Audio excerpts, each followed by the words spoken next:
It's time for a couple of holy mackerel stories in today's news.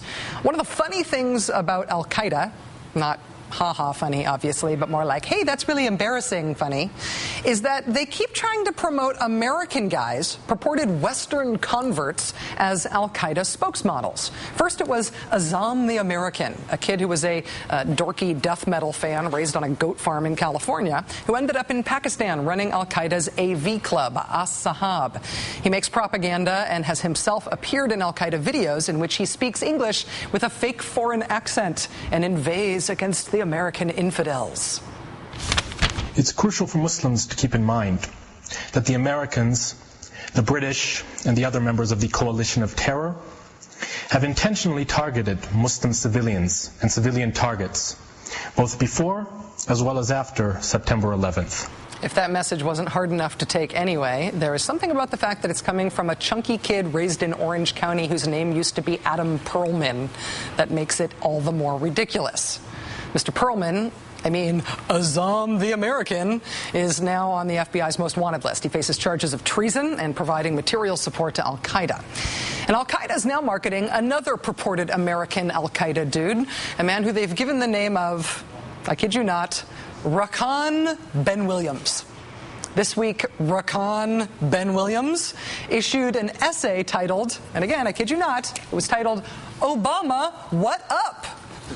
And as noted by terrorism expert Evan Coleman, the essay devolves from its genius title into a bunch of racist name-calling. Quote, "Do you remember who Kunta Kinte is now, Mr. Hussein Obama? This is you, Mr. Obama, who has failed to understand the true mentality of racism." Kunta Kinte? Al-Qaeda is attacking President Obama now with references from Roots. I wonder if they mean the LeVar Burton miniseries, or if they read the novel in the original. But that's not even the most incredible cultural reference of the supposedly American Al-Qaeda polemicist, Rakan Ben Williams. People who study Al-Qaeda and its communications say that Rakan Ben Williams is probably fake. He's probably not a real person like Goat Farm Death Metal Boy on the FBI's most wanted list. Part of the reasoning for why this guy might be made up is the name, Rakan Ben Williams. Rakan is a comic book character that's really popular in the Middle East.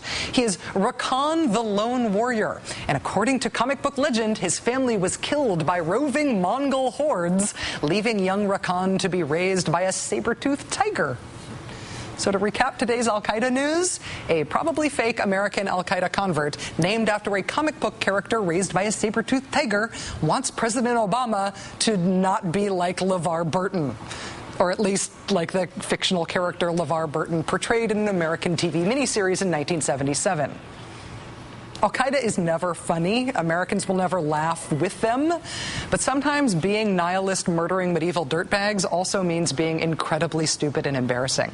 And then I think it's okay to laugh at them.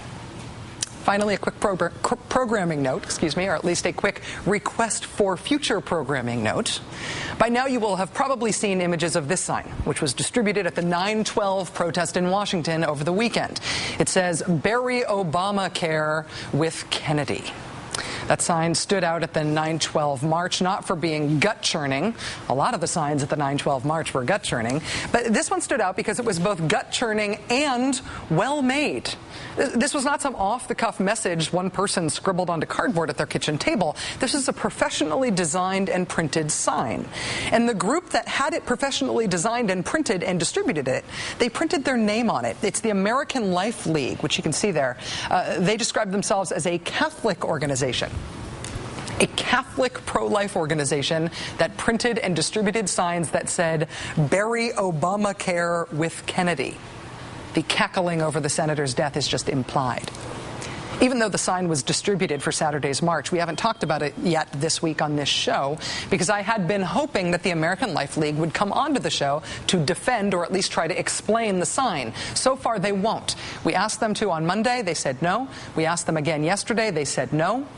Since the American Life League's president, Judy Brown, has also called me names in her column, calling me a pro-promiscuity zealot. Woohoo! I thought that she and I would like to have a chance to talk this out like adults. I would love to hear the American Life League's Catholic pro-life explanation for the "Bury Obamacare with Kennedy" signs. So far, they are afraid to defend it. I think they should defend it. So consider the invitation extended for a third time.